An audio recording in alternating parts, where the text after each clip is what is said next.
Boots hit the dirt, no rest for the real. Still spine straight, I'm a soldier, no chill. Snakes in the grass, they creep and conceal. 20/30 vision, better sharpen your steel. We won't stop, I won't quit. Stand for the truth, no counterfeit. Real ones rise, let the fake ones split. Prepare for the lies, let the darkness live. Echoes in the swamp, whispers in the wind. Legacy to build, can't let the devil win. Cash rules the weak, but my soul don't bend.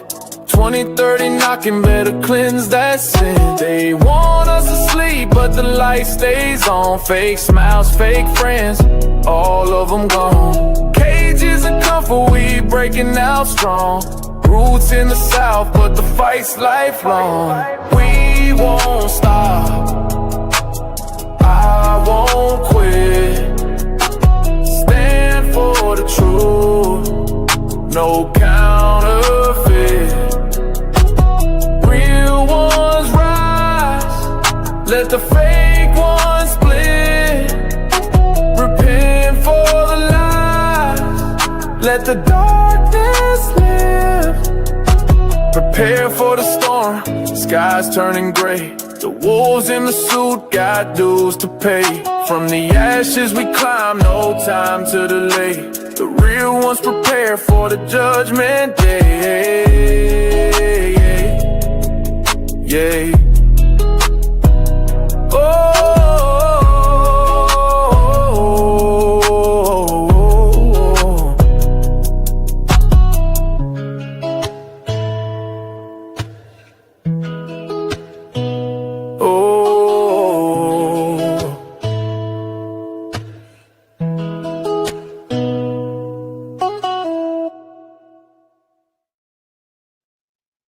What's going on, everybody? Welcome back to ARP in the morning. I'm your host, Wise Man. Appreciate you guys pulling up this morning. I hope all is well with you guys on this fine Tuesday morning. Let me make sure that my sound and everything is good to go. Okay, looks like that's squared away. Want to make sure that I'm straight before I get going. Hope you guys are doing well, man. First and foremost, man, let me show some love to Mr. Ed Maurer. Hopefully I'm pronouncing that properly. Shout out to you, man. Happy birthday to you. He's a young man. So y'all make sure y'all show Ed some love in the chat. Happy birthday to you, man. 76 years old. That is a blessing. That is a blessing. Wishing you many, many more, brother. And appreciate you supporting the channel as you have been for well over a year at this point, man. So shout out to you. If you could, make sure you hit that like button if you haven't done so already. Super chat, super thanks will be greatly appreciated.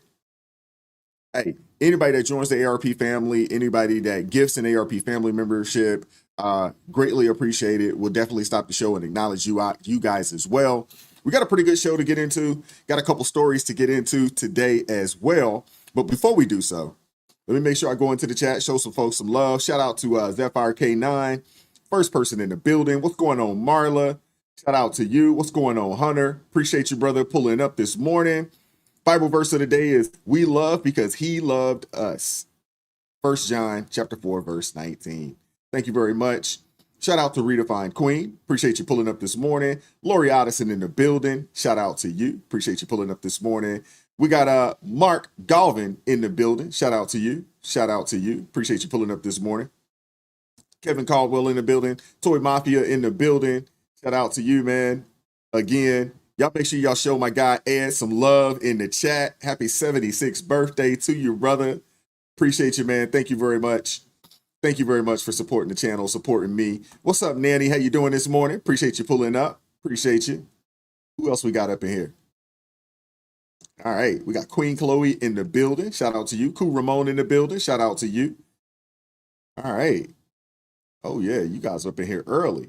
We got Pamela Towson. Appreciate you pulling up this morning. Thank you very much. We got Nelly in the building. Okay, I see you. Who else we got up in here this morning? What's up, LJ? How you doing this morning? I'm doing okay. I'm doing very well. Actually, I'm gonna say I'm doing better than okay. Doing very well. Very well. What's up, Angela Montgomery? How you doing this morning? Appreciate you pulling up. Ed Maurer, be safe out there on the road, brother. Said he traveling out to NOLA. What up, Steve Edmister? Appreciate you pulling up. Chester in the building. Billy W in the building. We got Omega in the building. Shout out to you. Appreciate you pulling up this morning. We got Vicky M. Ramsey. Appreciate you pulling up this morning. Sugar Shane in the building. Hey, Sugar Shane, I got a chance to check out a couple videos of yours. Not bad, sir. Not bad. Keep grinding.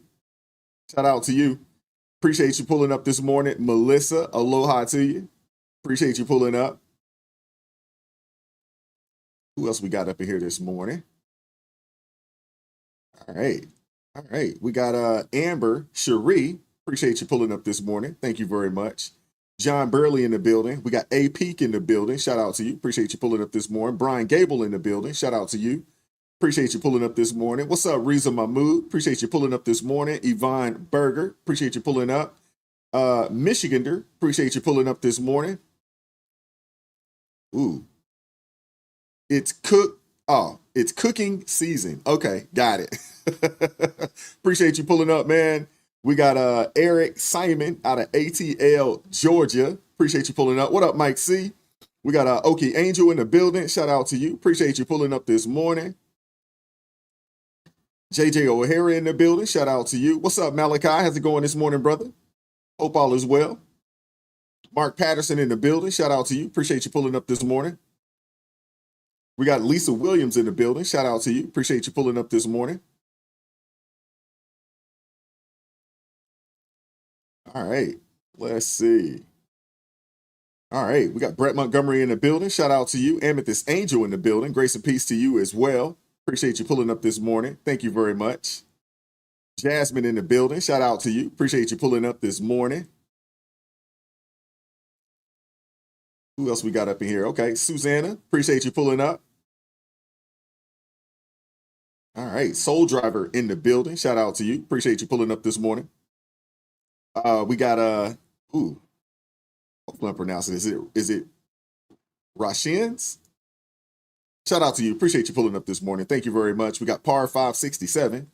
Appreciate you pulling up. We got Laura Robinson in the building. Shout out to you. Appreciate you pulling up. Deborah Carver in the building. Appreciate you pulling up this morning. Leon D in the building. Shout out to you. Appreciate you pulling up this morning.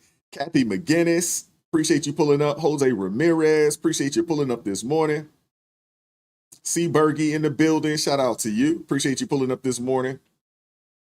What's up, Leslie Aaron? How's it going? Shirley Cummins. Good morning to you. We got Anita Pantoja. Good morning to you. Appreciate you. What up, Quincy James? Appreciate you pulling up this morning, brother.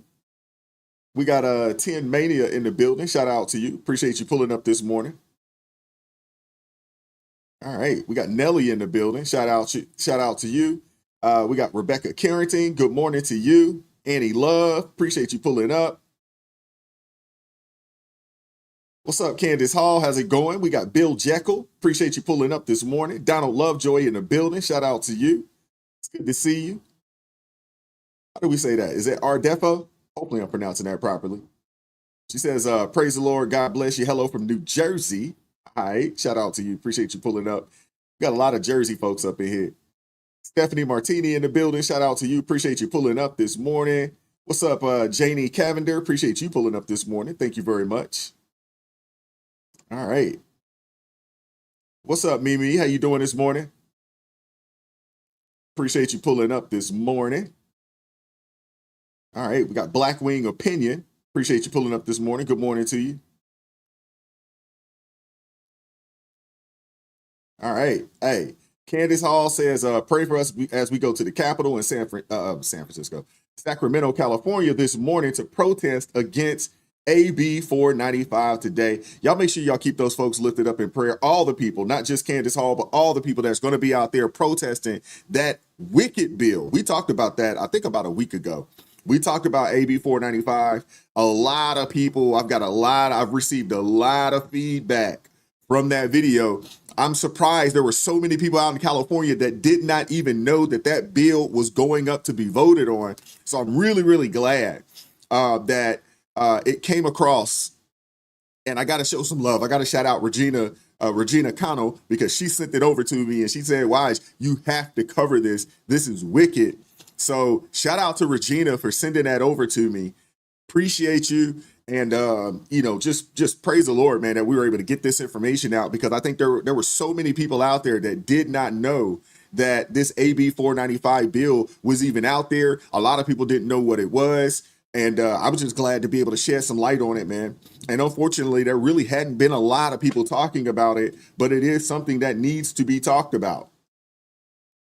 Ed says, breaking, we had a cargo ship just exploded in the Baltimore Harbor in Chesapeake Bay, Maryland, with boaters nearby also catching the aftermath of flames and smoke pouring through the vessel.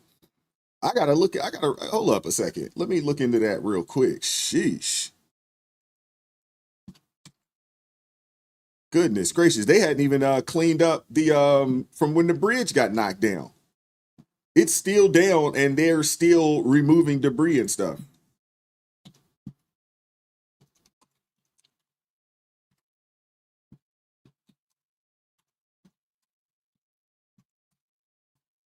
Let's see if I can find it real quick. This is wild.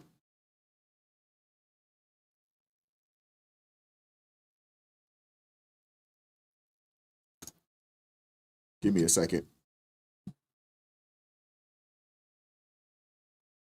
Goodness gracious. Whoa.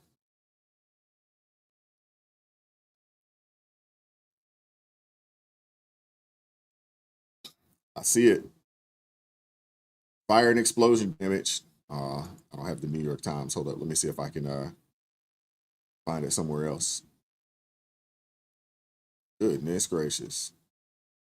All right. Fortunately, they said there's no injuries at this point. But they did say that the ship was headed to Liberia, had 23 crew members and 2 pilots on board. No injuries reported thus far. Praise the Lord. Praise the Lord. But that is crazy. What in the world is going on with these ships out here in the Baltimore Harbor? What's up, Spaces? How's it going this morning, brother? Appreciate you pulling up.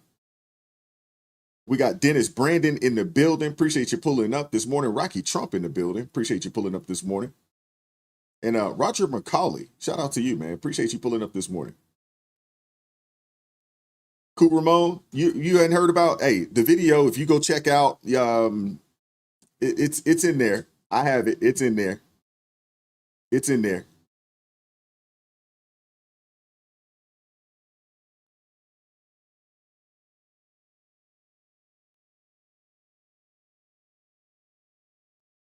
Oh, yeah. All right, let's get the show started, man. Hit that like button for me if you haven't done so already. Hit the like button. Super chat, super thanks. Greatly appreciate it. Appreciate you guys pulling up this morning.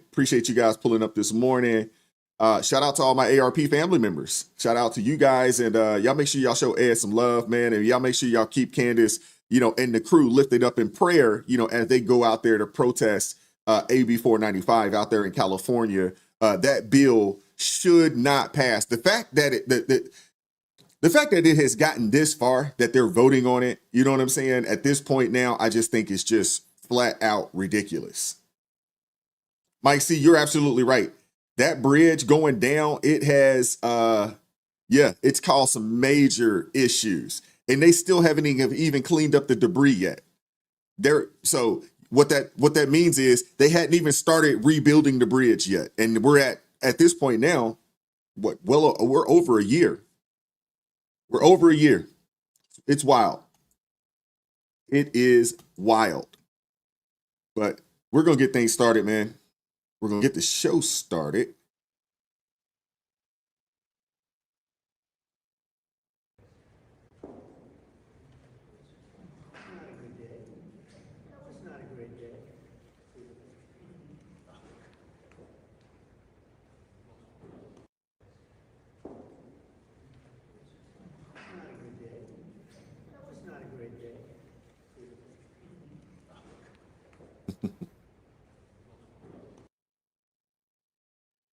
All righty. So we got to talk about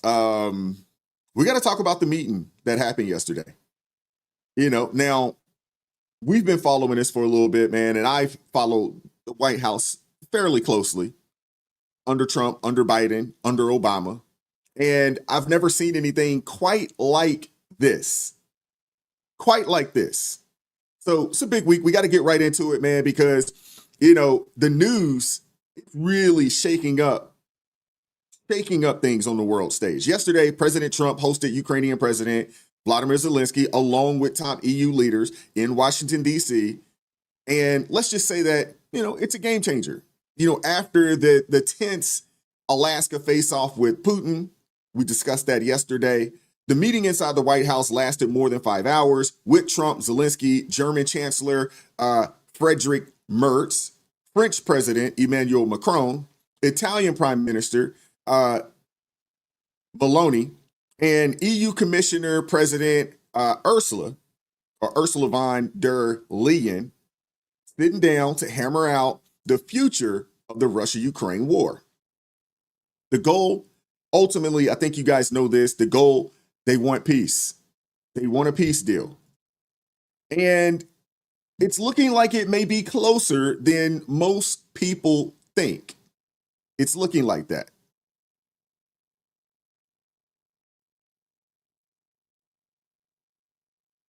I'm going to pull this up right here. As you see, this was not a tweet, but something that came out from President Trump with the possibility of peace. This was a Truth Social that came out. And it's phenomenal. And if he can get this deal done, this would be huge. On Truth Social, President Trump said that he had a very good meeting with the guests, Zelensky, Macron, Meloni, Starmer, and others. And he added that everyone was optimistic about peace in Ukraine.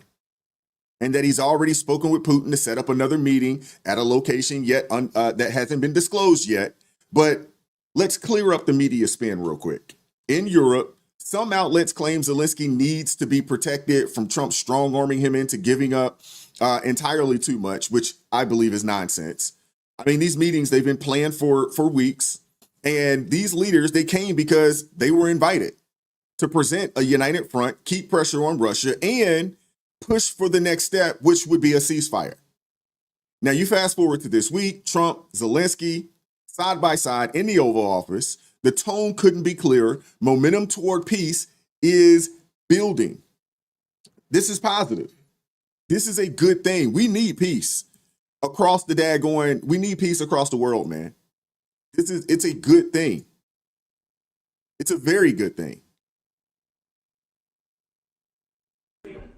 Brian, go ahead, Brian. Yes, sir. I've got a question for each of you. First of all, Mr. President Zelensky, you look fabulous in that suit. I said the same thing. Yeah, you look good. I said the same thing. Yeah. Isn't that nice? That's the one that attacked you last time. See, now he's. I remember that. I know. You look wonderful.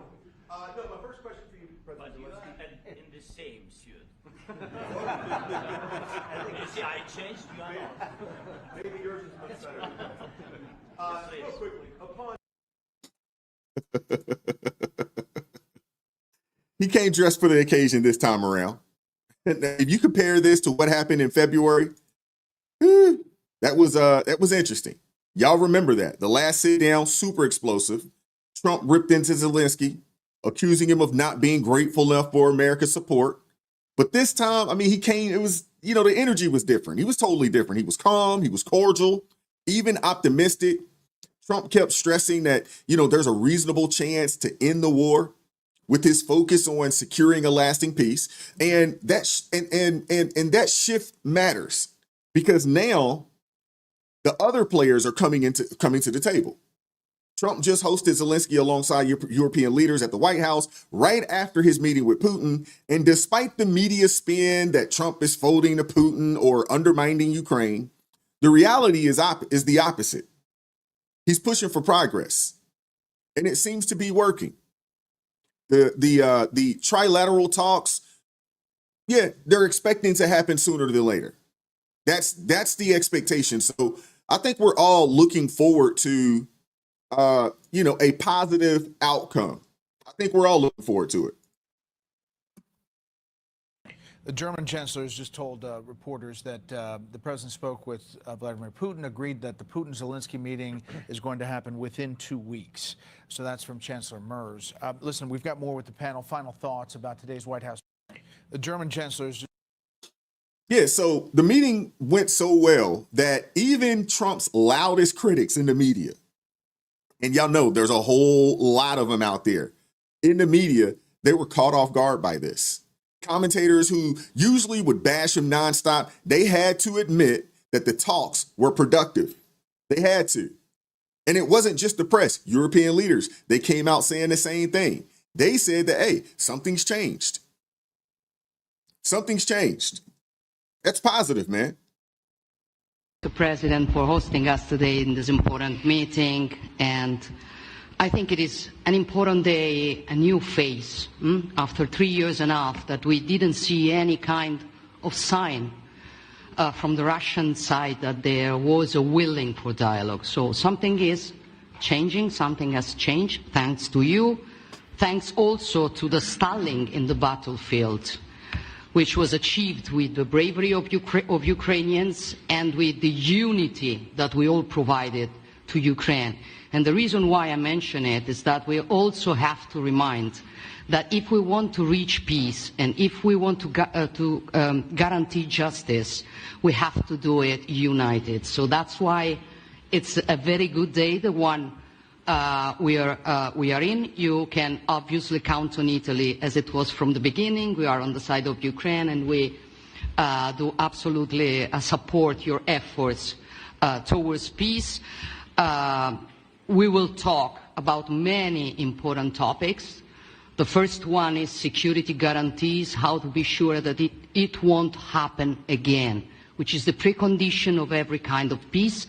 I'm happy that we will discuss about that. I'm happy that we will begin from a proposal, which is the, let's say, Article 5 model, which was Italian at the beginning. So we are always ready to bring our proposals for peace, for dialogue. It's something we have to build together to guarantee peace and to defend the security of our nation. So thank you, Mr. President, for hosting us. Thank you very much. Emmanuel?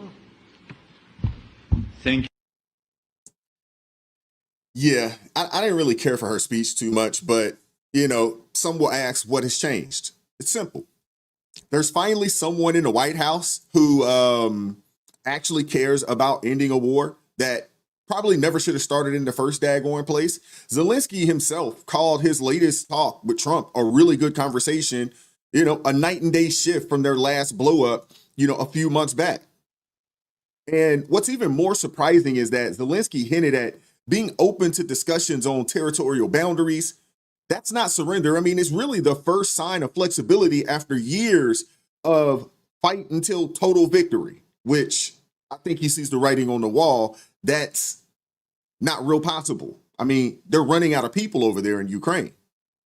And then, you know, there's the ceasefire. You have European leaders.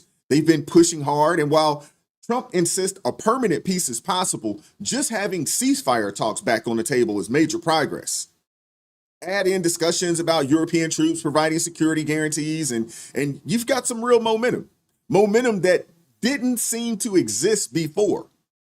It's amazing what happens when you get a leader that understands that in order to do a deal, you got to speak with both parties. We literally had the previous administration only speak with the European Union leaders and Zelensky, but wouldn't have a conversation with Putin.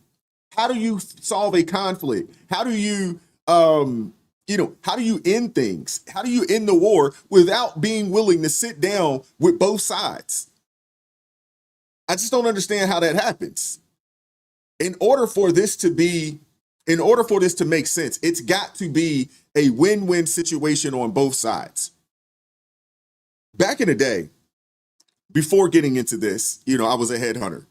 And, my clients would be companies, but my clients would also be candidates. And for me, a good deal, when a good deal was closed, it was always a 3-win situation. My client is happy because they found the candidate that they needed for the opportunity that they had available. My candidate is happy because they got an opportunity that may be better than the situation that they were in, or they were out of work for whatever reason. And of course, because my client and my candidate is happy, I'm happy because we got a deal done and I'm able to make some money. None of this happens without the both sides having a conversation with each other. I mean, it really shouldn't have been that controversial for President Trump to sit down with Putin. Shouldn't have been that controversial. How do you get a deal done without opening up the lines of communication? It just doesn't make sense. Now, you have people out there saying that President Trump deserves a Nobel Peace Prize if he's able to pull this off. And honestly, hey, if he ends this war, I mean, it's not an exaggeration. Not an exaggeration, to be honest with you, based off of the conflicts that he has already basically squashed. He should get the Nobel Peace Prize no matter what at this point. I think this one right here is the big one. But I mean, heck, he's already, you know what I'm saying? He's already ended at least 7 different conflicts around the country. I mean, around the world. So in my opinion, I mean, hey, you might as well go on and give him that Nobel Peace Prize right now. Now, if he can send this one, what's bigger than the Nobel Peace Prize? What's bigger than that? Because if he can end and if he can solve this situation, goodness gracious, that would be huge. And it'd be huge for everybody because there just wouldn't be, you know, the amount of death that's going on. They're saying they're averaging anywhere between 5,000 to 7,000 people dying, you know, in this war. That's a lot of people, man. That is a lot of people. Now, if we step back and look at the bigger picture of this, the Ukrainian public itself has shifted dramatically since the war began. I want you guys to take a look at this. I want you guys to take a look at this because there's been some dramatic changes.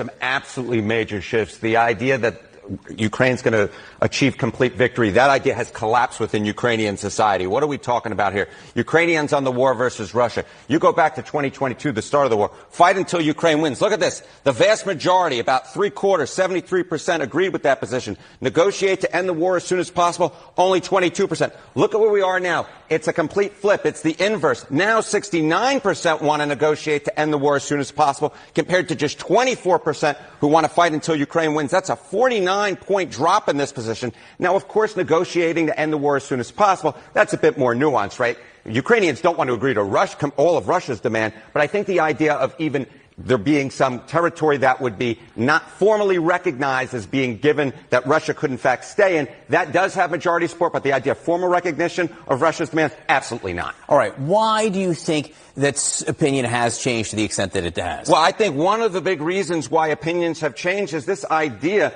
that this war is going to end anytime soon. Ukrainians don't think it will. Take a look here. Ukrainians on the war ending within a year. Just 25% say that it is likely. Look at this. 68%. 68% say it is unlikely that the war will, in fact, end in a year. And you'll notice, John, this 68% looks a heck of a lot like this 69% who say that they want to negotiate to end the war as soon as possible. So, President. Yeah, so the truth is this, man. They've lost faith in the idea that this war will end anytime soon. And when it comes to NATO, well, I want you guys to take a look at, let's finish this video up here. Take a look at this. Trump overnight ruled out Ukraine joining NATO, seemingly ever. But what do Ukrainians feel about that? Yeah, you know, obviously Ukrainians would like to join NATO. That has been a goal of theirs for a number of years.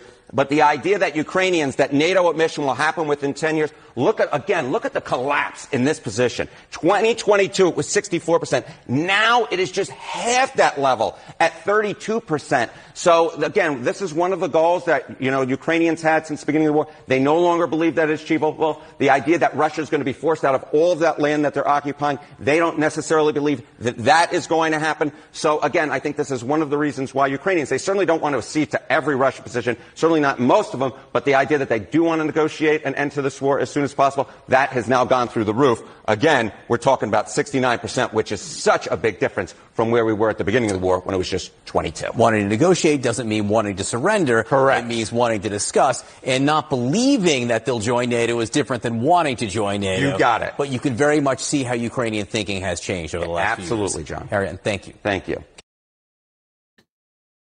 Yeah, so what does this really mean? What this really means is simple, man. The people want peace. The people want peace. We've saw the videos of young men fighting tooth and nail to not be thrown out there on the front line. We saw those videos. The people want peace, man. They're tired. They're losing lives. And hey, they see that this situation dragging out, the situation of dragging out the war only risk losing more territory to Russia. And that's the hard truth right there. So when Trump jumps out there and says that, hey, the war should have never happened and that more progress has been made in the past 2 months than in the previous 4 years, he's absolutely not wrong. Biden's, as long as it takes approach prolonged the conflict without giving Ukraine the decisive edge it needed. Trump's focus is a lot different. Stop the bleeding, get both sides to the table, strike a deal. Stop the bleeding, get both sides to the table, let's strike a deal. And if Ukraine can hold on to what it has now, that's not defeat. It's just what you would call survival. A larger a larger country attacked a smaller country. They fought. They held off for as much as they could. And the reality of it is that the Russians didn't go as hard as they probably could have gone. They didn't. I mean, right now, Ukraine is in a situation to where they have a chance to rebuild and secure some guarantees from Europe and the United States instead of fighting a war that's unwinnable on their terms. And the bottom line is this: diplomacy requires respect, not just popularity. Obama was liked, but not respected. Putin still seized Crimea during that time frame, during the Obama administration. Biden, he hasn't been taken seriously either. Trump, love the guy, hate the guy. He commands respect. And that gives him a shot at brokering peace where others have failed. In the media, they'll call it a loss. Ukraine gave up land. Trump caved to Putin. But the truth is this, man. Peace is a win. Not just for us here in America, but peace is really it's a win for the people of Russia and for the people of Ukraine that are losing family members on a week-to-week basis. Cutting losses now is better than losing everything later. And here's what matters most. The meetings are happening. Follow-ups are in motion and momentum is real. That along with progress. And if Trump can end the war, it won't just be a win for Ukraine. It'll be a win for America. It'll be a win for Europe. And it'll be a win for the rest of the world. We're going to move on off of this. Hit that like button for me if you haven't done so already. Hit that like button if you have not done so already. But we're going to move on to the next story, man. I want to talk about MSDNC. It looks like MSDNC has finally hit rock bottom. But let's be honest, they hit rock bottom a while ago. They're just finally admitting that they hit rock bottom. They're just finally admitting it. Shout out to Sugar Shane Topics with the $5 super chat. Appreciate that, man. He says, if you offer any help on YouTube on a reasonable price, I'll jump all in. I don't know how. Oh my goodness. Hold up. I don't know how to attach my short videos to each other and it makes it hard. Okay. We got to work on that punctuation, Shane. Shoot me an email. Man. I'll give you some insight. Free of charge. I don't charge for coaching, training, things of that nature. And if you want to go somewhere where you can pay, I'll turn you on to someone that actually does a good job. They have a really good community. I'll turn you on to somebody, but I don't have any issues answering any questions that you may have. Shoot me an email. All righty. So let's talk about MSDNC. Let's talk about MSDNC. Their brand is cooked, man. I mean, some people would say damaged. I'm just going to say it's cooked. People aren't watching MSDNC right now. And I think everybody knew that a shakeup was inevitable. I think everybody knew it. And sure enough, it's here. But before I get into the details, I want to play this clip for you guys. Out of, all the moments that we could pick, this one right here says it all. and I want you to ask yourself, are we surprised?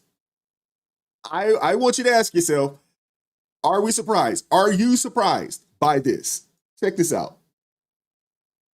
And I just think it's super clear that Republicans care about power and nothing else. And for far too long, Democrats have cared about being right, coloring within the lines, following rules, and power has always been a secondary consideration. We need to absolutely flip that around and focus on power exclusively. It's why I'm encouraged by what I'm hearing by Governor Newsom in California, Governor Pritzker in Illinois, even Governor Hochul in New York. They're talking about seizing the initiative and redrawing their congressional boundaries to maximize Democratic Party advantage. We got to fight fire with fire. I mean, we wish the refs were going to call the fouls, that there were going to be penalties for what they are doing right now, but the refs have left the arena. Yeah, they're or corrupted. And to fight this out and to win. We got to be focused on it.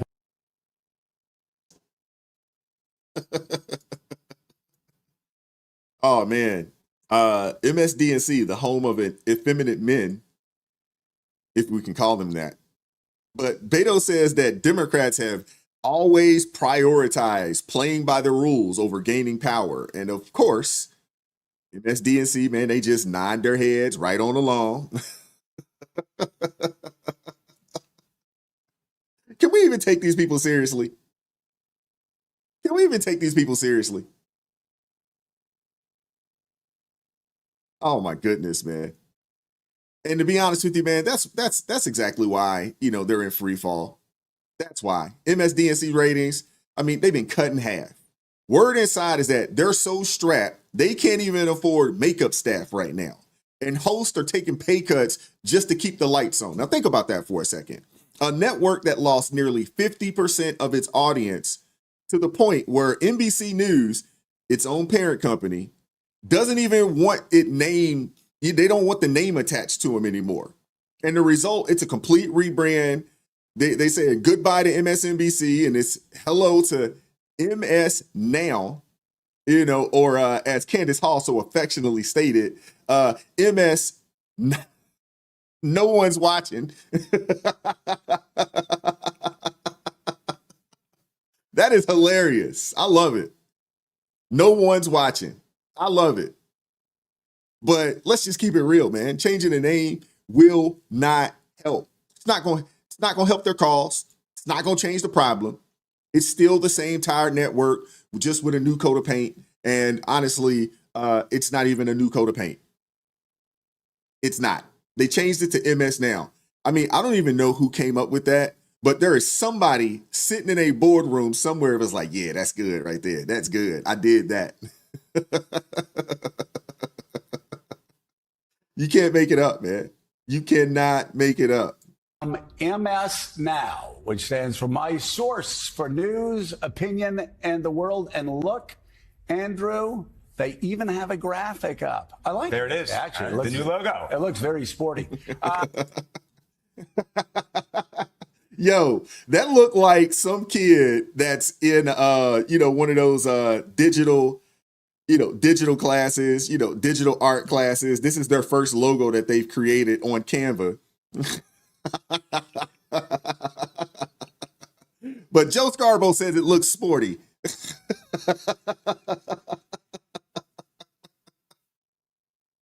Oh my goodness. You can't make this up, man. You can't make it up, man. So NBC's basically dumping MSNBC. Comcast is spinning them off. They want to sell it, but no one wants to buy it. And with the spinoff, it comes a new name, MS Now. Again, MS, no one's watching. Supposedly it means my source for news, opinion, in the world, but yeah. It sounds as bad as it looks, man. It does. Even their own hosts, they seem embarrassed by the rolling out of it. And here's the truth. This isn't independence, man. It's rejection. NBC stripped away the peacock, dropped their name and said, hey, man, y'all too toxic to be associated with. That's not reinvention. That's what you would call exile. And yet, MSNBCs, they're trying to spin this as some bold and fresh new change, but nothing changed. The lineup is still the same. Still a bunch of left-wing talking points, still a bunch of left-wing lunatics, still a bunch of anti-Trump obsession, still a whole lot of Trump derangement syndrome. All they did was slap a new label on the bottle, but it is still the same stale product inside. But honestly, man, we shouldn't be surprised. This is corporate America for you, man. This is corporate America. This is what they do. They do this all the time. This is corporate America. Really important to be clear about what is going on here, and a relatively small crime problem is being used for specific authoritarian purposes that we know and understand. So let's be clear about DC does have one really big crime problem, which was the January 6th insurrection incited by the current president of the United States, and his first act in coming back was pardoning all the people who tried to overturn constitutional republic order in Washington, D.C. When I go to D.C., I'm not afraid of losing my wallet so much as I'm afraid of losing my vote. I'm not afraid of losing my wallet so much as I'm afraid that my children's freedom to breathe will be stolen in a world where climate change policy is non-existent. I'm afraid that the future of middle-class people will be stolen by the very things you were talking about, cutting the safety net, cutting Medicaid, cutting rural hospitals. Right. So there is carjacking. And of course, but let me just finish. There is a carjacking going on. But you got to worry about two things. You got to worry about two things at the same time. Let me just finish my point. Now, I'm no media expert. I'm not. But if you pump out the same tired propaganda every day, you're bound to lose your audience. MSNBC's or MSDNC's CEO calls this a rebrand, but he said that the rebrand is a bold new vision. Now let's keep it a buck here. What vision? What identity? The viewers left long time ago because the network pushed narrative over reality. And at its peak during Trump's first term, MSDNC, they thrived off resistance hysteria. But those days are over, man. Those days are over. Cord cutting basically destroyed cable. How many of you guys have cable TV right now? I don't. And I haven't had cable, in over 8 years. And the only reason why I had cable for the 1 year that I did have it is because it came part of the bundle package when we got a new internet service. I went for the internet. They're like, hey, we'll give you a phone that we never used, and we'll give you cable that no one ever watched. And then once that was over with, I cut it back off. And prior to that, we hadn't had cable in a very long time. A very long time. It's too expensive. And I went around and I started asking the kids. This was a while back. I was asking the kids, what are y'all watching? Because we had cable and we had Netflix and we had a couple of other things. And I'm asking the kids, what are y'all watching right now? And they're like, oh, Dad, we watch YouTube. And my youngest son, he doesn't watch it much. He don't watch it anymore, but he used to watch people play video games. I thought it was the weirdest thing ever. You're watching other people play video games. Now, I told you my rule. They couldn't play video games during the week. I wouldn't allow them to play video games during the week. But they would watch other people play video games when they did get a little bit of TV time, and we limited, how much time, they got watching TV during the week because, they had school and sports and things of that nature. So we limited that. But it made it real easy to cut it. Nobody missed it. Cut the cable off. Nobody missed it. Wife wasn't watching it. I wasn't watching it. The kids wasn't watching it. You're just paying an absorbent amount of money for a bunch of channels that no one really watched. And I'm at a point now to where when I do want to watch TV, like this time of the year, because we got sports and things of that nature, because of that, I'll just get YouTube TV for a month or two. That way I can get my college football in and I can watch some sports. And then once football season's over, I cut that off too. Because don't watch it other than for football. That's it. So cord cutting has crushed cable. Young people don't watch live TV like that. They watch streamers. They watch, they watch YouTube content. But no, they don't watch regular TV. They don't. And MSDNC, I mean, they've lost more than a third of its reach in the last decade. Their numbers are a shadow of what they once were. And here's the kicker. The rebrand doesn't change a thing. Maddow, O'Donnell, Scarborough, they're all still there, making a ton of money. Same programming, same anti-Trump obsession, same Trump derangement syndrome, calling it MS Now, which means no one is watching. I mean, that's like a failed restaurant swapping out the sign while keeping the same bad food, same bad servers, same bad cooks, but you change the sign. And the crazy thing is that the reactions online have been brutal. Y'all know the internet is unforgiving. Y'all know this. And they deserve it. This isn't a reinvention. It's what you would call desperation. And they deserve it. They deserve it. Look at this. Oh my goodness. This is wild, man. Somebody throwing their MS-13. Like, these folks, people are crazy. The internet's undefeated. The internet's undefeated. This is the actual, I think any of you guys could have created. I hope they didn't pay a lot of money for that. I hope they didn't pay a lot of money for that logo. It's not that great. Almost anybody could have done that. Look at this, yo. Yo, people are crazy. Sobbing, sneering, panic, boomers. People are a trip, man.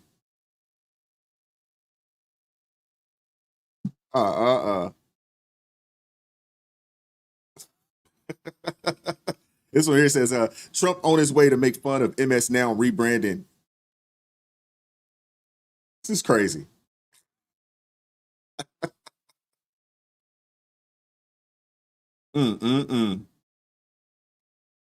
That's a trip, man. You got commentators out there roasting the new name, calling it pathetic and desperate. I mean, it's wild, man. It's wild. Wild, to say the least. But hey, you got CJ Pearson out there. He says a more accurate name would have been called, would have been BS Now. That would have been the more accurate name, but hey, it is what it is. It is what it is, man. The jokes write themselves. They really do. The jokes write themselves. But here's the bottom line, man. This isn't reinvention. This isn't independence. This isn't what you would call bold. It's a breakup. MSNBC's own parent company, they're cutting the cord, man. They're cutting the losses. Because, hey, that network, man, it's become a liability. And now, MS Now, or as CJ put it more accurately, BS Now, it's just left to sink or swim without the credibility of NBC's branding propping them up. And given how far they've already fallen, I wouldn't bet on them swimming. I wouldn't bet on them swimming at all. But, we'll see. We'll see what happens. We'll see what happens. But I want to switch gears. I want to switch gears real quick. And before I do that, let me read a couple super chats real fast. I know we had a few that came through. Shout out to, what was that? West Virginia Wire with the $5 super chat. Says, prayers for you at Candace Hall. No one watching MS Now. Best comment today. I would agree with that. Shout out to Hunter with the $10 super chat. Said the same J6 talking points, despite the fact that Trump told them not to riot and the pardons were valid. Undermining the crime in D.C. is wild to hear, but expected from a Democrat shield. Absolutely. Absolutely.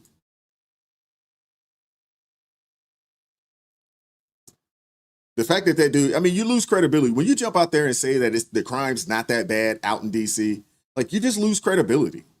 Because the people that live there, the people that live in those communities, they say otherwise.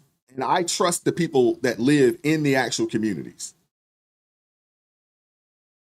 Chester said they're swimming tied to a millstone. Yeah.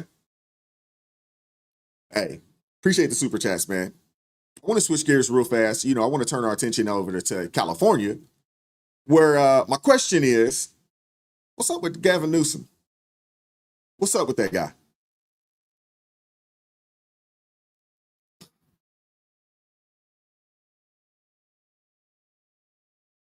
All right, man.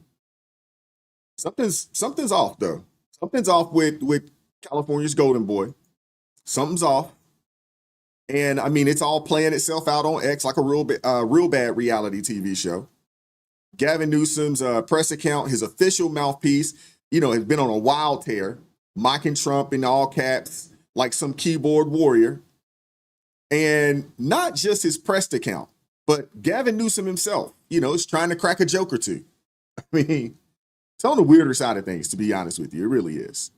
On the weirder side of things.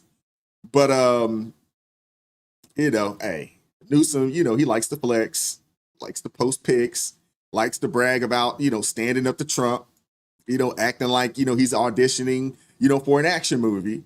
But while he plays Macho Man, California is drowning in problems that, for whatever reason, the guy just won't face.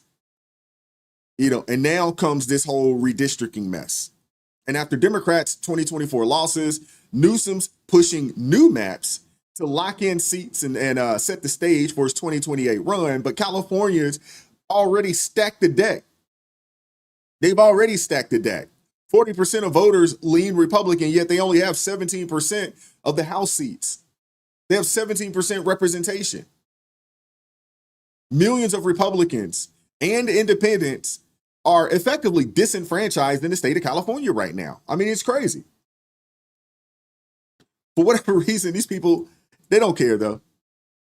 And at the end of the day, this isn't about fair maps or democracy. I mean, honestly, this is about Gavin Newsom promoting Gavin Newsom. That's what this is about, man. Nothing else, nothing more, nothing less. You know it, I know it. California is gerrymandered. They have a commission, but that's a ruse. They have Democrats on the commission, liberal independents, and liberal Republicans. And so their map now is gerrymandered, and Gavin wants to do it even more. Yeah. Yeah. And when Democrat governors claim that, hey, it's all about fair and fair representation, don't buy into that foolishness. The real game here is 2028. Newsom's latest plan could hand Democrats up to 5 extra Senate seats, disenfranchising millions of Californians, not Senate seats, but House seats. And yeah, it's going to disenfranchise millions of Californians just to pad the national image. I mean, and that's not what I would call reform. Essentially, it's just a power grab. Meanwhile, you got Democrats screaming about Trump being authoritarian or rigging elections, warning that he'll run for a third term. But look at California, man. Newsom is playing the very same game that he accuses President Trump of playing. He wants to scrap the state's independent redistricting commission that was voted on by Californians twice to gerrymander congressional maps, justifying as a counter to Texas Republicans redrawing theirs. But here's a reality check. If it does turn into a gerrymandering arms race, Republicans will win. Democrats have basically maxed out states like California, New York, Illinois, and so many others out there. Red states, they got tons of room to redraw. And that gives the GOP the edge at this point. But Newsom, he isn't doing this for California. He's really doing it to brand himself as the Democrat fighter heading into 2028. That's really what this is about. He's even copying Trump's style, branding rallies as Liberation Day and posting in all caps on X like he's on Truth Social. But the problem is, even his voters aren't buying it. The voters aren't buying it out there. Polls show California's favor keeping their independent redistricting commission by a 2-to-1 margin. This isn't about democracy, man. It's about ambition. And Californians, the taxpayers, they would be the ones footing the bill.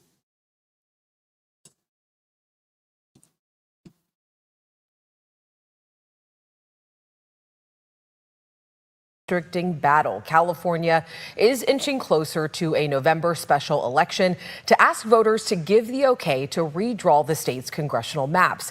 Now, this is in response to President Donald Trump's push for Texas to redraw congressional maps so Republicans have a better chance of keeping control of Congress in the midterm elections. Today, Governor Gavin Newsom launched his redistricting campaign, calling it the Election Rigging Response Act. ABC 10's Jeannie Nguyen joins us live in studio with the latest from Democrats and also Republican leaders on this. Jeannie? Alex, the governor was joined by his fellow Democratic colleagues on the state and federal level as they all supported his efforts to redraw congressional lines here in California.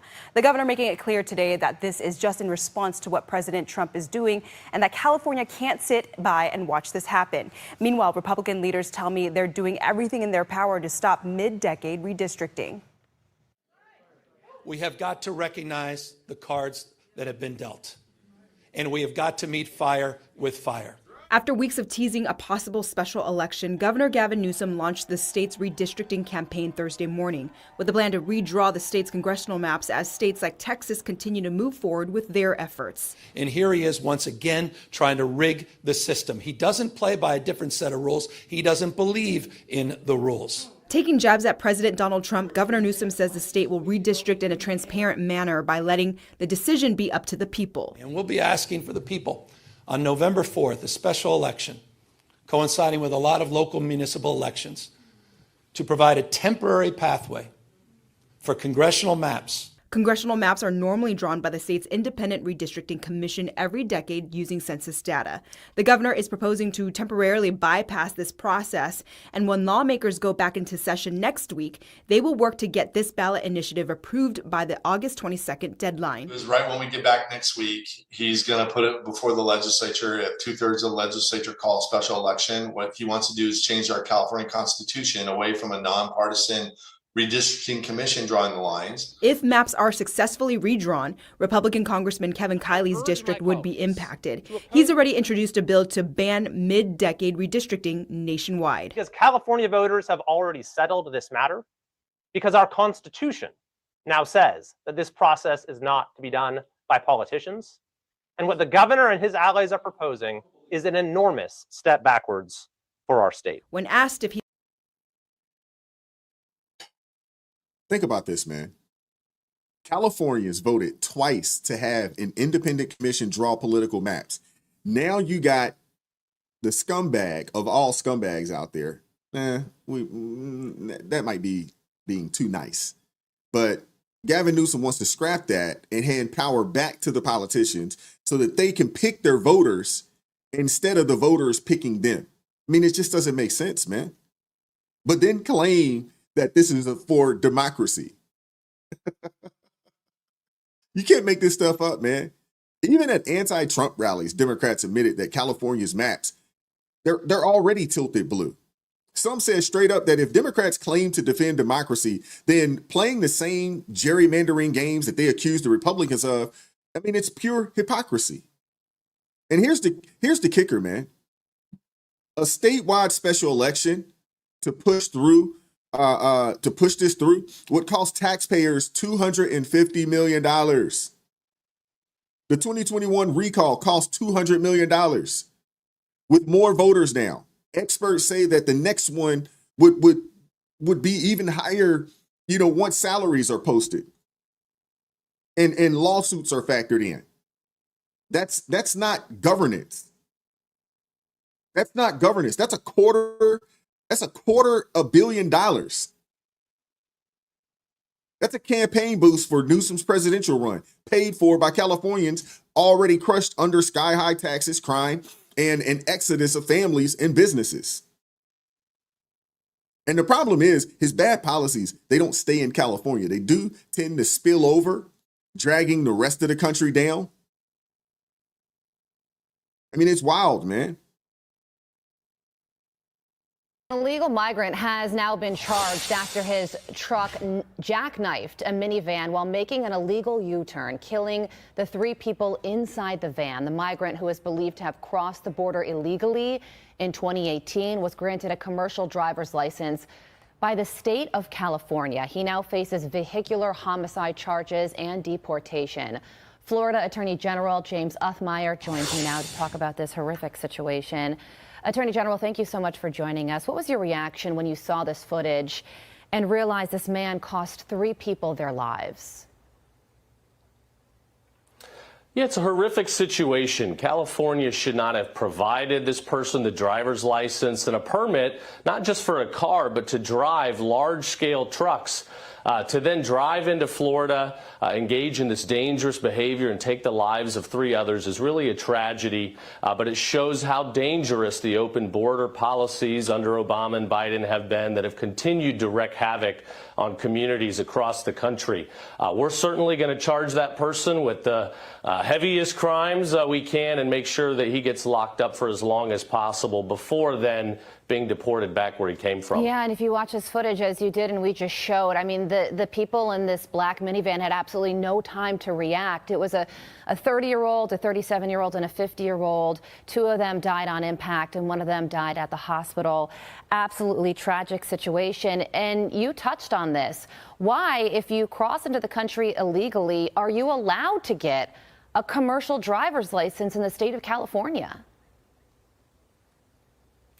Well, you shouldn't be able to, and we're certainly going to look at ways that we can go after California, fight back, and protect our citizens. Here in Florida, if you're an illegal, you are not going to get a driver's license under no circumstances. We made that law in this state many years ago when we banned the opportunity for sanctuary cities. So it's a tragedy, but when it comes from California, nothing surprises me these days. Gavin Newsom should focus more on rule of law than crying and defending these heinous criminals. Yeah, well. Yeah, you can say that again, man. And let's pause here for a quick second, because this is exactly the kind of tragedy that should spark outrage across the entire country. We talked about this, I don't know, maybe a month ago, about the amount of illegal immigrants who had CDLs. Now, there was a time when you would think that somebody driving those big rigs would be some of the best drivers in the country. But now they're just giving these, licenses to people that can't speak the language. In some cases, they did not receive any training. They did not take a test. They just paid some money and they were able to get a license. I mean, this is crazy. I mean, this should spark outrage all across the country, man. But it won't. Mainstream media isn't even talking about this outside of Fox News. This isn't even a thing that came across the radar, on a MSDNC or CNN. And that's why, their credibility is shot at this point. Because this situation, it doesn't fit their narrative. It doesn't fit the mainstream media's narrative. But here's the reality. We have illegal immigrants driving big rigs on our highways that can weigh upwards of 80,000 pounds. 80,000 pounds. And sometimes, like in this case, they're reckless, putting every law-abiding driver on the highways at risk. Families destroyed in an instant because California refuses to enforce the law and protect its citizens. Now think about it for a second, man. An illegal immigrant who crossed into this country unlawfully was somehow able to get a CDL and operate an 18-wheeler that could weigh upwards of 80,000 pounds on American roads with no requirements to learn the language. What are we doing, man? That's not oversight, man. That's a total failure of the immigration system, made worse by reckless sanctuary policies in states like California. I mean, these politicians, man, they roll out the red carpet and hand out licenses and pretend that it's no big deal, but it is a big deal. Because now 3 Americans are dead. And either, Singh didn't respect our traffic laws, or he couldn't understand the signs telling him that, hey, turnarounds was off limits. Maybe both. But the bigger question here is this. How many more commercial drivers are out there operating massive vehicles without proper training or respect for our laws? Simply because these policies give illegal immigrants the same privileges as citizens. Democrats insist illegals can't get CDLs, but we're seeing it. They say that these folks can't get benefits, but it's been uncovered. They said that these folks can't vote, but they're complaining because states like Texas put voter ID laws in, and they're complaining that Democrats didn't get enough votes. So what does that tell you?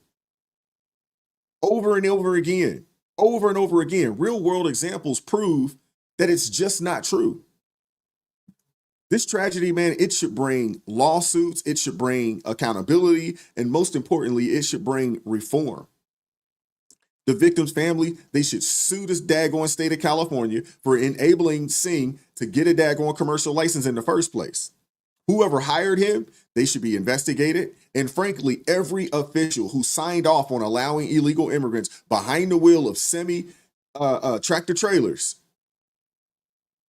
they should be held accountable, man. Because this wasn't just an accident. I mean, it was a predictable outcome spearheaded by broken promises that put ideology ahead of safety. And unless something changes, it's exactly what we should expect more of, especially if Gavin Newsom makes it into the White House. Lord forbid that ever happens. I mean, this is wild, man. We talked about this a couple weeks back, maybe a month or so ago, you know, when they had the sting, you know, down in Florida where they were giving, you know, people these CDL licenses and driver's licenses, you know, without having to take the test, without training. These folks were just paying. They were paying thousands of dollars for it. It's wild, man.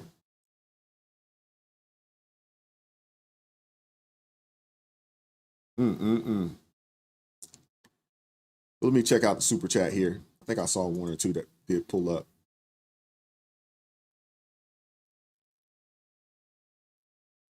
Shout out to Paul Coucher with the $7 super chat. Says, I would never say that all Dem voters are stupid, but they do have a lot of freaks among them. Yeah. They got a look too. They almost all have a certain look, right? Shout out to Paul for the £2 super chat. Says, wearing a turban, not likely to be a Masi. I'm not sure what a Masi is, but okay.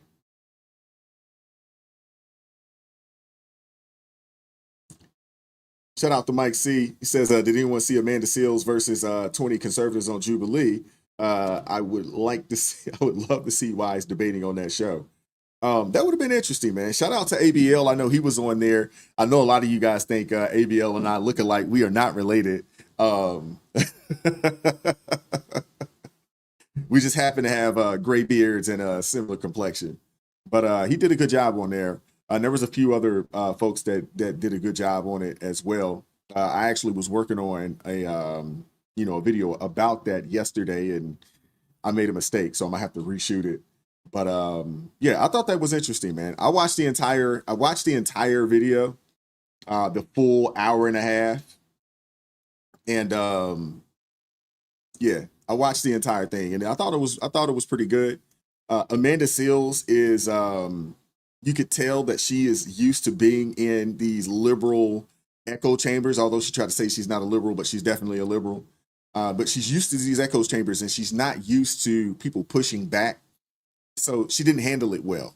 You know, she lashed out, she yelled, she screamed, and then we're starting to find out more things, more things about the, from the behind the scenes. And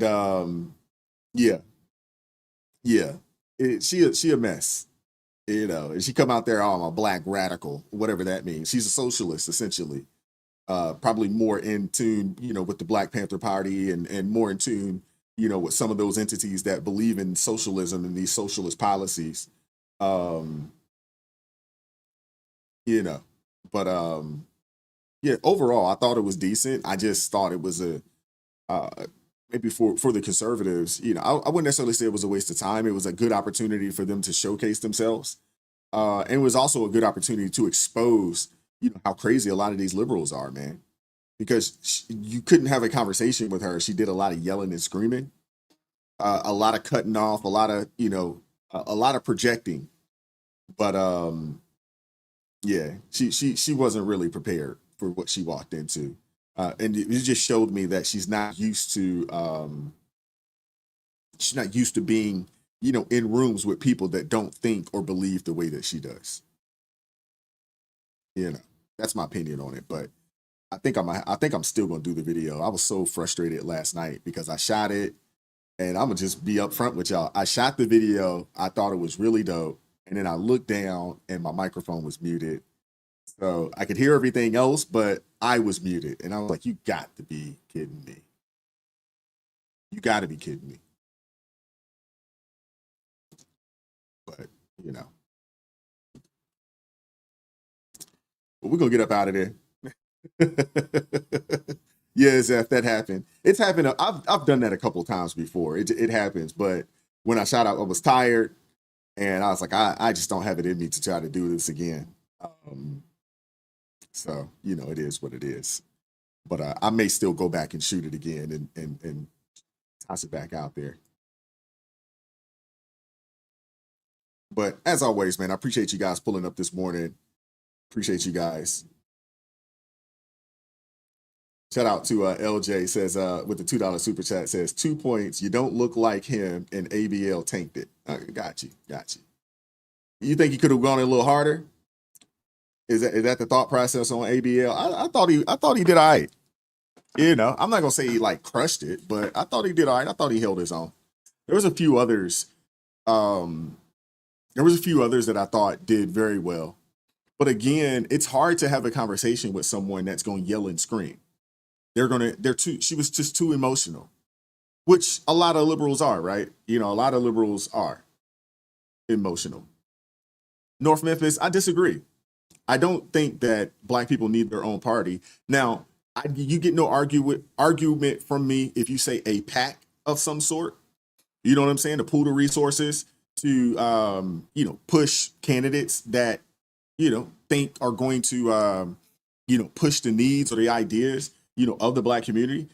You get no argument from me on that. But I just don't see 13% of the population forming a party that's going to do anything of any substance. I just don't see it. I don't see how that's going to happen. I honestly don't. Yeah, Mike, she definitely wanted to be confrontational. She didn't really want I don't think she wanted a real debate around the ideas. And again, I always say, I give people the side eye when they start talking about the Black community, and anybody that's not talking about increasing the marriage rates and lowering the out of wedlock births. Anybody that's not talking about that as a solve, and they immediately go to money, they immediately go to reparations. I give those people a side eye, man. Those folks get the side eye. Shout out to Paul Coucher with the $7 super chat, says Masi, not all Indians are Muslim to a supporter. Got you. Okay. Yeah, I didn't think all Indians were Muslims either. I wasn't familiar with the term Masi, though. I've never heard that term before. Was Austin, is that the young kid with the little 18-year-old dude with the yellow shirt on? Was that him, Crystal? I thought he did pretty well. I thought he did okay. Oh, yeah. Well, she's anti-nuclear family. She doesn't believe in the nuclear family. She's definitely anti-nuclear family. Honestly, I think she's anti-man in general. I think she believes that women can make this thing go around and without the need of men. So yeah, she's definitely anti-nuclear family. She's anti-God. You know what I'm saying? So, North Memphis, why Trump didn't talk about sundown towns? I mean, who you talking about? Baltimore? What sundown town you talking about? Washington, D.C.? What sundown town you talking about? Memphis? Atlanta? What sundown town are you talking about? What, St. Louis? Oh, you talking about Oakland, huh? Oh, Chicago? Sundown Town? Y'all kill me with this stuff, man. Sundown Towns, really? I bet you ain't out in Memphis on certain sides of town at night. I'll bet you not. Because them youngins are they're gonna be on your head. Y'all are ridiculous. Most of the sundown town black folks don't even live in, or what y'all would consider sundown towns. But the real sundown towns are the places that I just named. Now, as someone that lives inside of, lives inside the Beltway here in Baltimore, yeah, I don't be out at night like that in the city. Now, my neighborhood's fine because I live in a I live in a pretty nice neighborhood. The neighborhood's fine. But Baltimore City is a sundown town. If you aren't one of those types of folks, you should probably be in the house at night.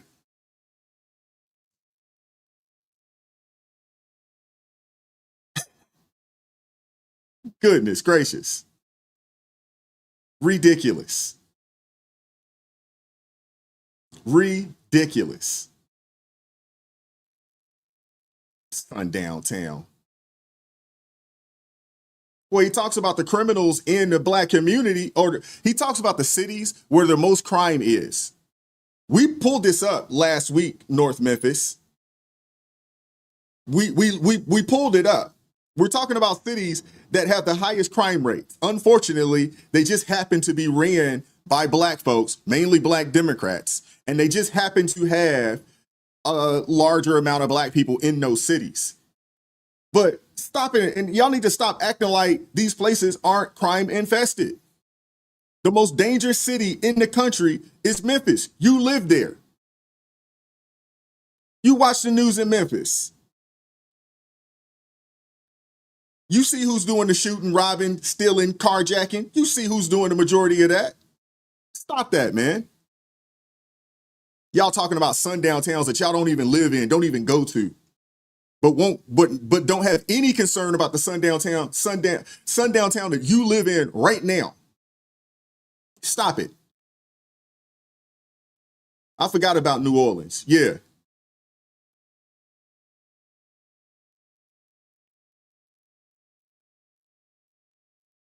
Y'all ridiculous. Memphis is definitely a sundown town. It's not safe for anybody to be outside at night in Memphis. Stop it. Even the NBA right now is thinking about moving the Memphis Grizzlies because it ain't safe for the NBA players out there. They're talking about moving the team to Nashville. Like, stop it.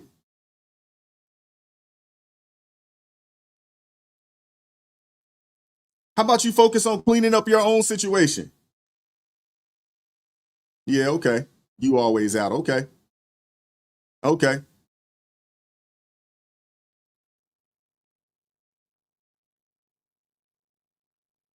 I'm not saying that there aren't some places like that, but let's stop acting like, you know what I'm saying?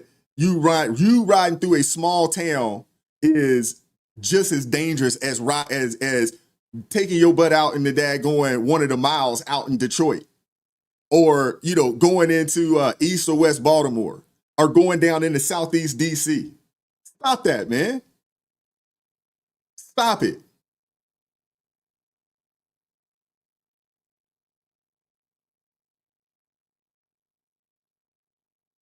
Oh, okay. I know what you're talking about. Yeah, he did turn on the Malcolm Martin Luther King voice real fast. I thought that was funny.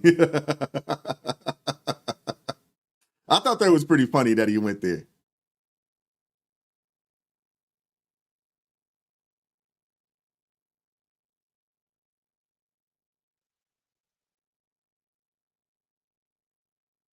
What? That we call out what's real? That we don't fall into the foolishness? Is that what it is, North Memphis? You sure like being over here, though. You know what I'm saying? And hey, I don't find myself in sundown towns. I don't find myself in places where I'm not welcome. Regardless of where they are. I don't go. Reason why I don't go to East Baltimore.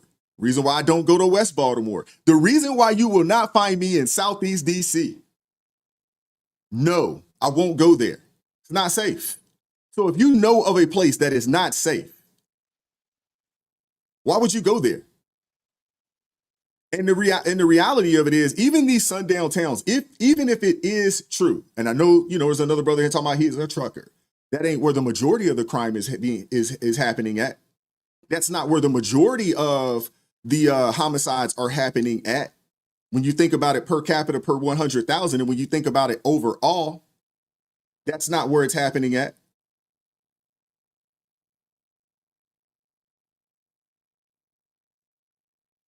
I'm just saying, y'all focusing on the wrong things. Focused on the wrong things. You know what I'm saying? How about you focus on getting your city right, North Memphis? Y'all worried about places that you don't even live, that I'm assuming that you don't even travel to like that. And for anybody that's a trucker riding around, make sure you get your concealed carry. You know what I'm saying? I find it real funny how you got a lot of people out here, you be on here on the chat talking about how much a Christian you are, but you scared of folks. Get up out of here with that, yo.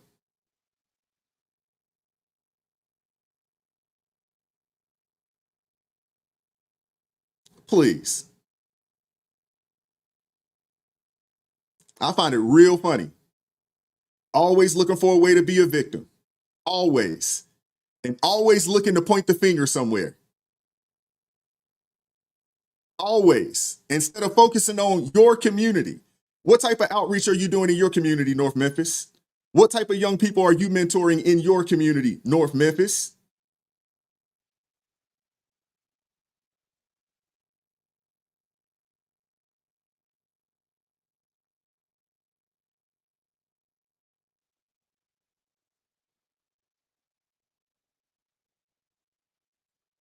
I mean, come on now. I'm not saying that some of these places don't exist. I'm not saying that. But what I am saying is that the reality of it is that most black folks aren't even in those places. And if you are aware that one of these towns exists, if you are aware, that means that you know, like, hey, this is known to be one of those spots. Maybe you should plan accordingly. Or make sure you got your concealed carry license and make sure you get it to where you can basically carry in all the continental USA, all 48 states in the continental USA. And then outside of that, hey, make sure you keep yourself lifted up in prayer. You know what I'm saying? And go about it that way.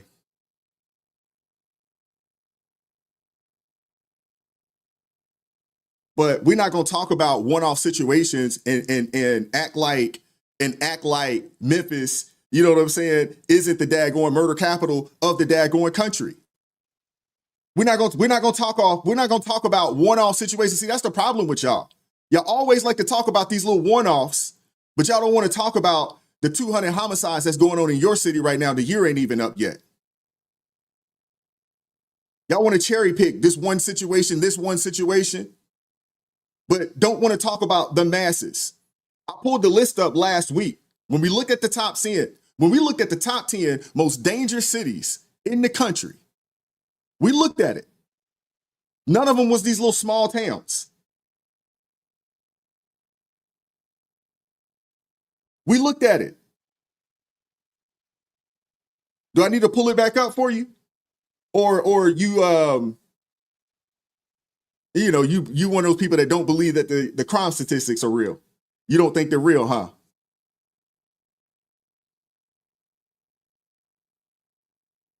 Concerned with the wrong things, man. Concerned with the wrong things. Y'all want to look at a one-off instead of controlling what you can control.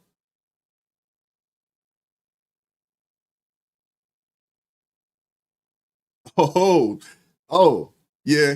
Now I'm starting to thank you, North Memphis. You just trolling. There's no danger in Memphis. Okay. You trolling now. Go on somewhere, man. No, there's no danger in Memphis.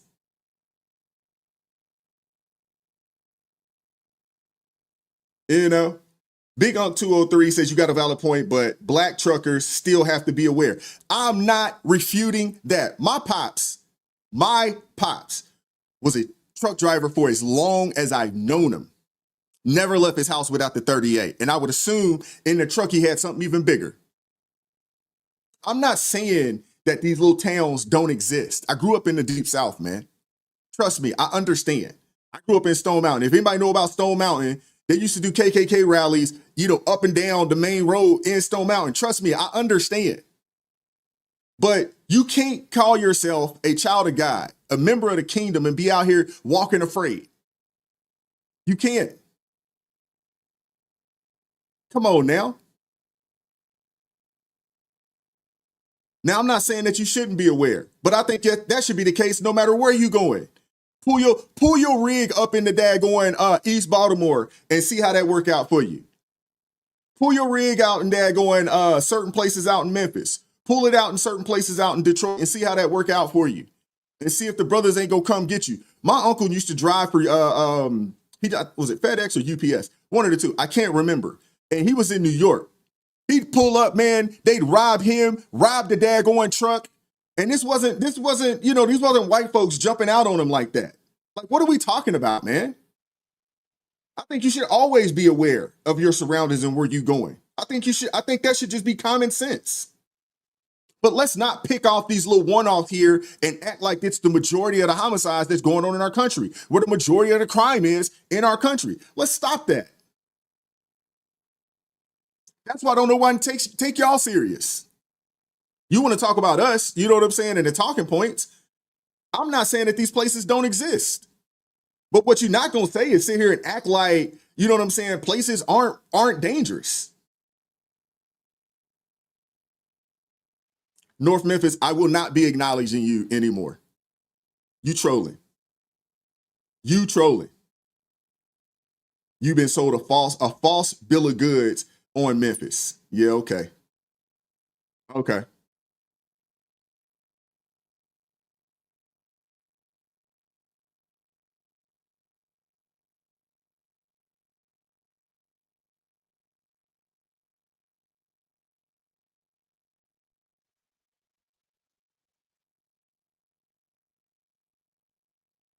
Yeah, I know. Trolling. Shout out to Malachi with the $5 super chat. Says, put this North Memphis guy on super chats only so he can pay to voice his opinion. I think it's a girl. I'm between Chicago and St. Louis. I know how their goods are. Appreciate that, Malachi. Shout out to Paul Coucher with the $7 super chat. Says, I live in Scotland as an Englishman and put the UK flag up. Windows were smashed. Goodness gracious. Sheesh. Yeah, exactly.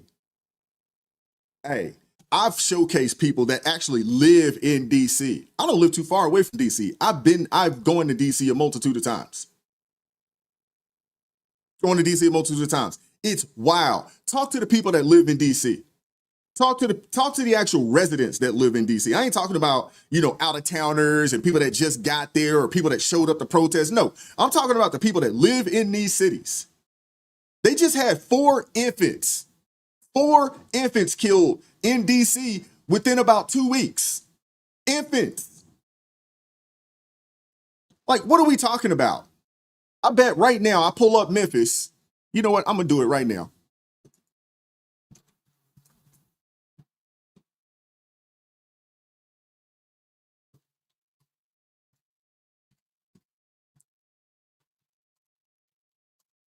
I bet you pull up the Memphis news. I bet if you watch the regular Memphis news, just the regular local Memphis news, I bet they spend an hour talking about all the killings, all the dealing. I bet they spend an hour talking about it. Amethyst Angel said, update the Green Book to redefine sundown towns. Yeah. Do they even still produce the Green Book? Maybe someone should take that and put that online. And the thing is that keep it all the way real too. Yeah, you got the little small towns, you know what I'm saying? With the trailer parks and things of that nature that got problems. But you also need to put, you know what I'm saying, the cities and the certain sides of town that you better not drive your butt into if you ain't from around there. And what we do know about folks in these neighborhoods, they know when you ain't from around there. Shout out to Crystal Beyond from Beyond, Crystal Beyond Labels with the $5 super chat. Said you better bring the smoke. Wise, name the towns. People don't like accountability. I know. Thank you. Shout out to Paul Coucher with the £2 super chat. Says love this YouTuber. No homo. Oh Lord. I mean, come on, man. I'm just saying. I'm not saying that, you know, these towns don't exist. I'm not saying that they don't. I'm not saying that these towns don't exist. But we're not going to sit here and act like, you know what I'm saying, cities like Memphis, St. Louis. We're not going to act DC, Baltimore, New Orleans. We're not going to sit here and act like these aren't some of the most dangerous places in the country.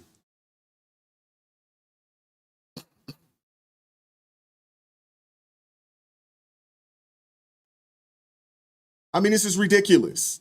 And that is the problem. And that's why things won't change in these communities, because there are too many people out here not willing to tell the truth.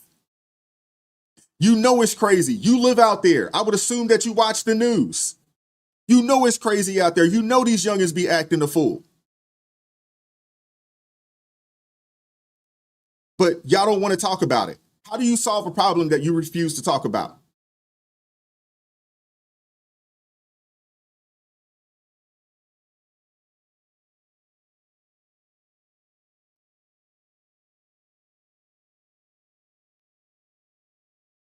I mean, come on, man. Y'all talk about sundown towns. Hey, there are towns, there are cities that if you are black, you better not drive into. You know what I'm saying? And the people that live in the towns are black folks. In Atlanta, before the Olympics, they had a place called East Lake Meadow. Any of my folks that are in the chat here from Atlanta, you know what I'm talking about. East Lake Meadow. And this was just one place. There was a multitude of them like that. But there was one place, this East Lake Meadow. They tore it down. It doesn't exist anymore. They tore it down. But man, you better not even drive over there if you ain't from around there. Shout out to Crystal Beyond Labels with the $10 super chat. Says, Trump said to fight crime, North Memphis, stop talking about sundown towns where majority of crime is in places that Wise named. Walking through my old neighborhood at night in New York is not safe. Yeah. Thank you, Crystal.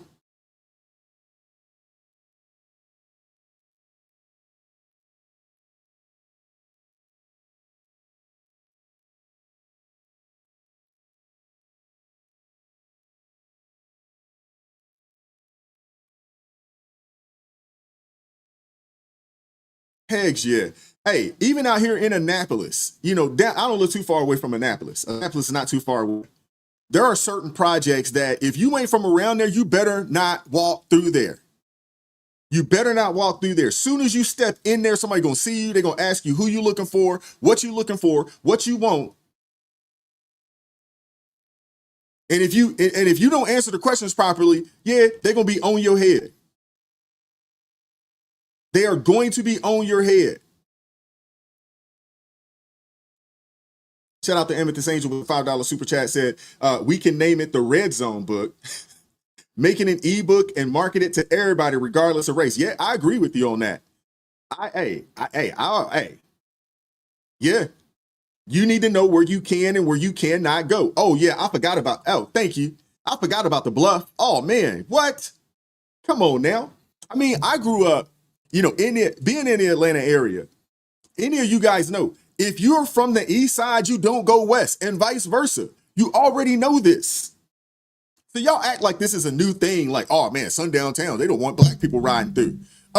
There's certain parts of town, even right here in Baltimore, east side Baltimore people don't go west and vice versa. I mean, come on, man, stop it. Oh, there we go. There goes some of my Atlanta brethren. There you go.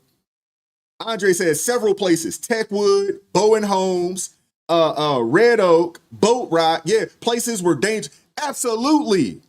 Come on, man. And you better not walk up in there. You may not make it out. Thank you, Andre. You may not make it out. It's wild. And y'all talking about some one-offs. that most black folks ain't ever gonna see. Because the reality of it is that, and I won't say this isn't even just about black folks. Here in America, the average American lives within about a 5 to 10 mile radius of where they grew up at. So y'all talking about sundown towns and these other places. I'm like, first off, black folks don't live in these places. They don't live near these places. And again, most people, that don't matter who you are, black, white, Asian, Hispanic, most people in this country live within about a 5 to 10 mile radius of where they grew up at. That's a fact. There's a small amount of us that have decided to move away from where we grew up at. But most people still live within about a 5 to 10 mile radius from where they grew up at. But y'all talking about a sundown town that most folks ain't never gonna drive through. You got people in Baltimore that ain't never been to DC, and that's literally 30 miles down the road. You literally got people in DC that's never gone to Baltimore. Andre's at Bankhead Highway and Stewart Ave. Well, they changed Stewart Ave to Metropolitan, but you're absolutely right. They changed Stewart Ave to Metropolitan, but that was like Atlanta's Figueroa Street. If you're not familiar with Figueroa Street, look it up. Heck yeah. I won't go to Bankhead Highway now. I don't go to Metropolitan like that now. Are you kidding? But y'all concerned about a sundown town. Man, get out of here.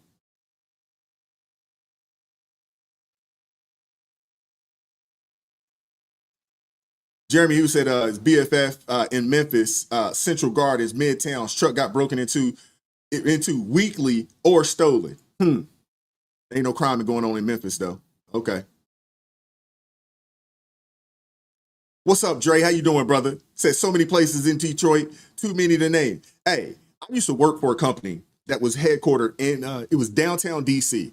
When we go up there to visit, we would stay in the, it was a hotel connected to the casino, and I cannot think of the name of it right now off the top of my head. It's been a while. But they told us flat out, hey, stay in the hotel. We'll send a car to come get you to get back and forth to work, you know, for the meetings and this, that, and the third. Other than that, don't just be out walking around and stuff like that, man. It's not safe. It's not safe. But concerned about a sundown town. Please. Please.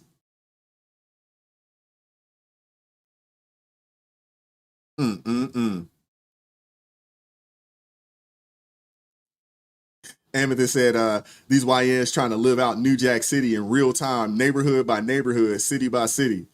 Hey, I would say that a lot of these folks, they don't even know anything about daggone New Jack City.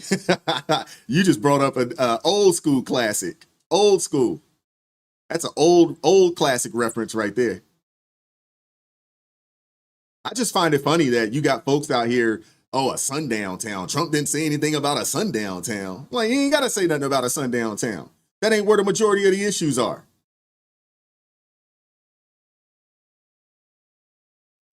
Reason said he grew up in the inner city, always have had to keep my head on a swivel. Most people of all races are more likely going to have to protect themselves from someone who looks like them. Stay protected. You're absolutely right. You're absolutely right. You get no argument from me there. Jeremy Hughes said North Memphis, South Memphis, Westwood, Orange Mound. Yeah, one of my favorite rap groups from back in the day. Like I say, I don't listen to rap music like that anymore. But 8 Ball MJG, always talking about Orange Mound and how crazy it was out there. Like, come on, man. No crime in Memphis.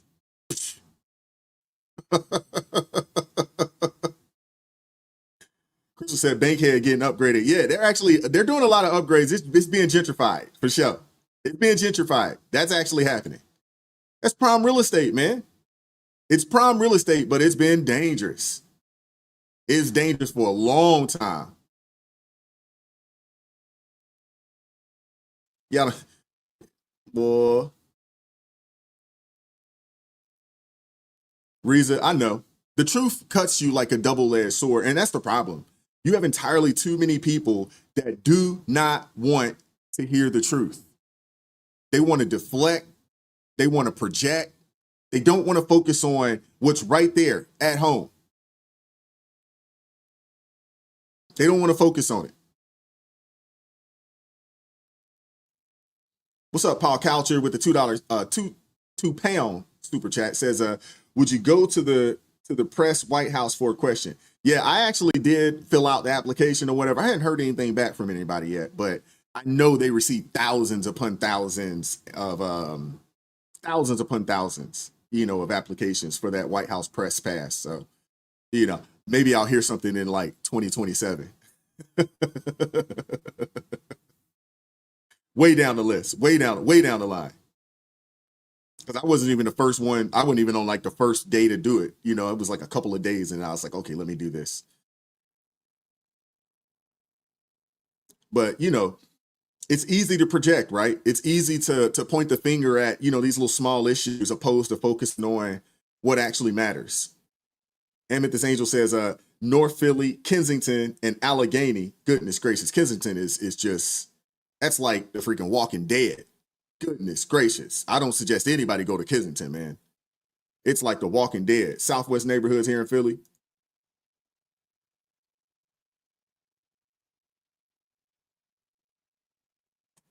Highly probable, Mike. Highly probable.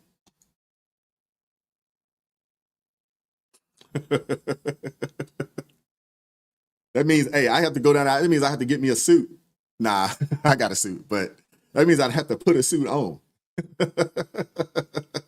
Y'all remember back in the day when your parents, you know what I'm saying, they put you in that 3-piece to go take school pictures? I used to hate that. Oh my gosh, I hated that. Oh man, my grandma's just said, she's the last time she was out here visiting, she had brought some of them pictures. I was looking at that, man. I actually looked pretty good, but oh my goodness, I couldn't stand it. I couldn't stand it. I don't necessarily mind it nowadays, but back in the day, oh my goodness, I couldn't stand it. Yeah, Johnny, you know about it, that blue suit.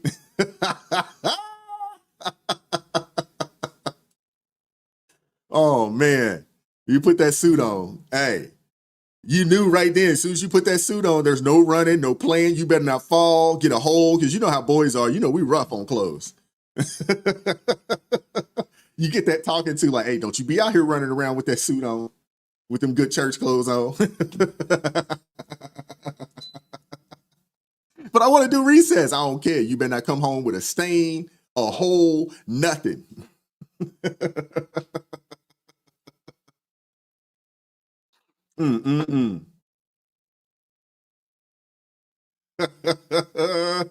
Playboy Billy said, no suit in years. Chris said, Wise, you should do a show with me on my channel on Red Zone, places people should avoid at night. I like the idea of that. I have to do some research, do some additional research. I like Amethyst Angel's idea of putting together a red book, and we can make sure we got all the ideas. You did it to him. Crystal, you did it to him, didn't you? You said, my son had that blue suit too. It's universal, man. It's universal. Goodness gracious. Universal, man. Oh my goodness, I couldn't stand it. I couldn't stand it. I want to run. I wanted to play. And you get that talk, man, it's like, good and well, boy, you going to be in for it. You come home with a daggone suit. You come home with a hole in that suit, some stains in that suit. Oh my goodness, you won't hear the end of it. Boy. And we didn't have no money back in the day. We didn't have no money. So, what you did get, hey, you had to take care of it. You had to take care of it. Hey, y'all remember that? You come home, take your school clothes off. School clothes come off. You be outside playing in high waters. And kids are cruel because they're going to talk about you. Kyle Coucher with the $2, 2 pound super chat says, thank you for the extra time. You're funny. Appreciate that, man. Thank you. Hilarious.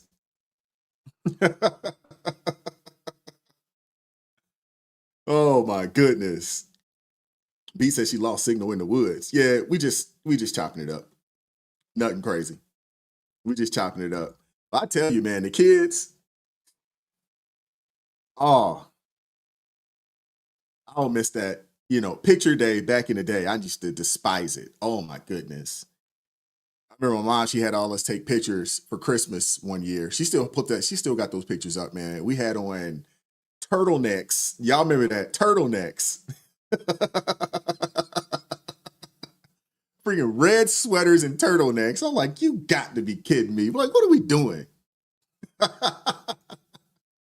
You said, don't mess that good suit up or else. You're absolutely right. You get that talking to. Like, hey, you better not come back home looking crazy. You know how hard that is for a young boy? Want to go outside and play? And we don't know how to play light. We play hard. You know what I'm saying? Oh my goodness. Hey, Ed, yep. Hey, we'd be out there trying to play football. Man, my mom be on my head. On my head. Once I got older, I didn't have to really wear suits. I could put on, some jeans, as long as I had like a polo shirt on or, a button up. My grandma would always say, you gonna come visit?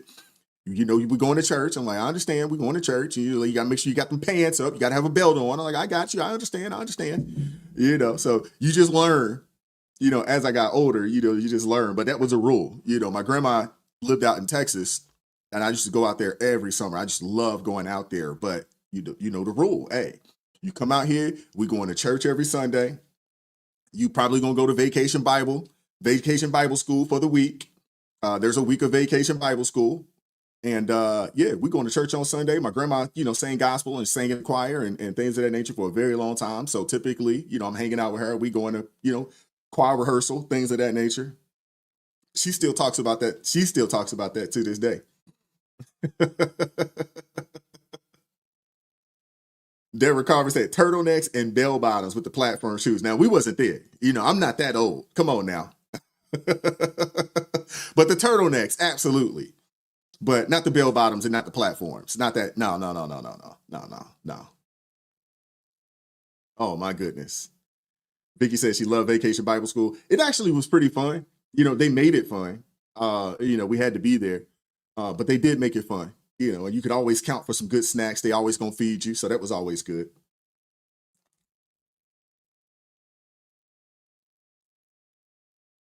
Just at least you ain't got to worry about messing up your hair. No, when I was younger, I always kept a shortcut. I tried to grow my hair out once I was in high school. And then once I joined the military, of course, there's no short hair. On my way out, I started growing my hair out again.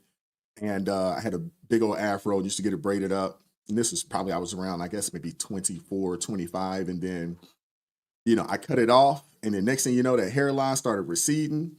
And hey, I've been looking like this since I was like 27, 28. I've been bald for a long time. My kids always ask like, Dad, you think I'm gonna go bald? I'm like, hey, highly probable. Highly probable. I absolutely did. I have to, I don't know. I have to see if I find some pictures of myself when I had hair back in the day.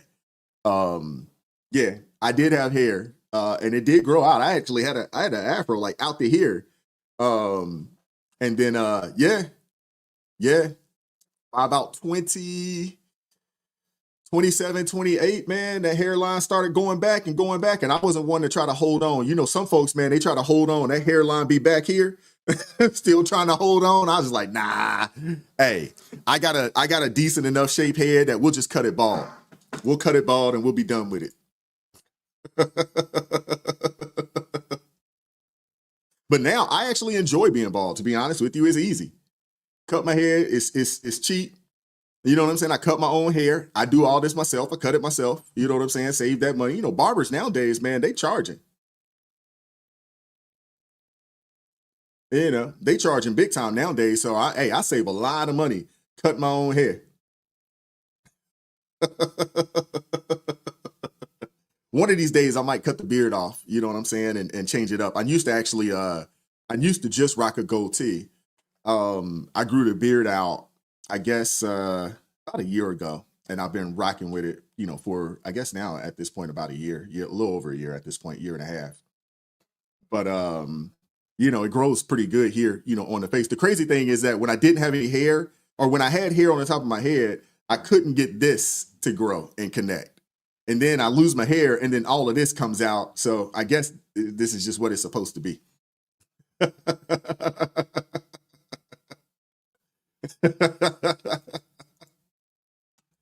out to Paul Couchy with the $2 or £2. I always want to say $2. £2 super chat. Chat has stopped for me. What happened?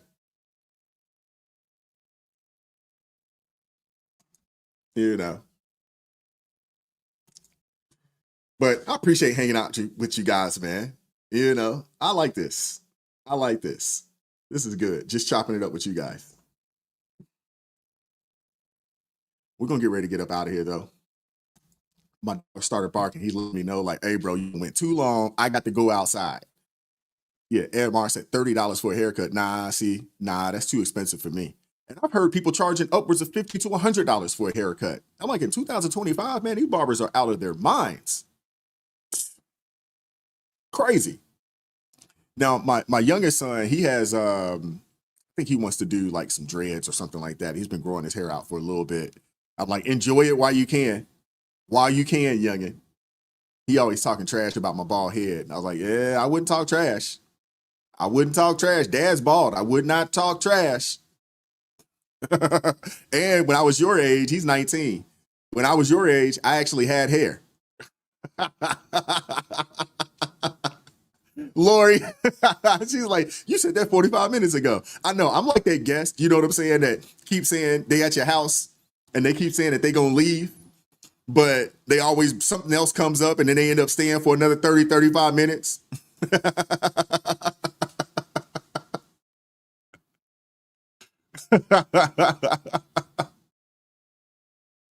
$60 for a haircut.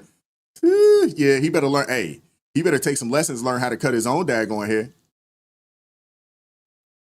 He better take some lessons and learn how to cut his own hair. Yeesh, $60, that's $120. Now, if he was like me, back when I did have hair and I used to get a haircut, I used to get my haircut every week. But that was at a time when you go to the barber, you're going to spend $20, throw $5 for a tip. Even then I thought that was kind of pricey. But, yeesh. But yeah, learn how to cut your own hair. This is easy. I can do this myself. Bought my own clippers, knock it and tighten it up my daggone self, man. But we're going to get out of here, man. We'll see y'all tomorrow, man. Hey, appreciate everybody that supported the channel via Super Chat this morning. Thank you guys very much, man. Shout out to all my ARP family members. Thank you guys for pulling up and hanging out with us today. Man, pretty decent show today. But I appreciate you guys, man. Keep God first, man. Stay prayed up. We'll catch up with you guys. Y'all stay blessed out there, man. Peace. We won't stop. I won't quit. Stand for the truth. No counterfeit. Real ones rise. Let the fake ones split. Repent for the lies. Let the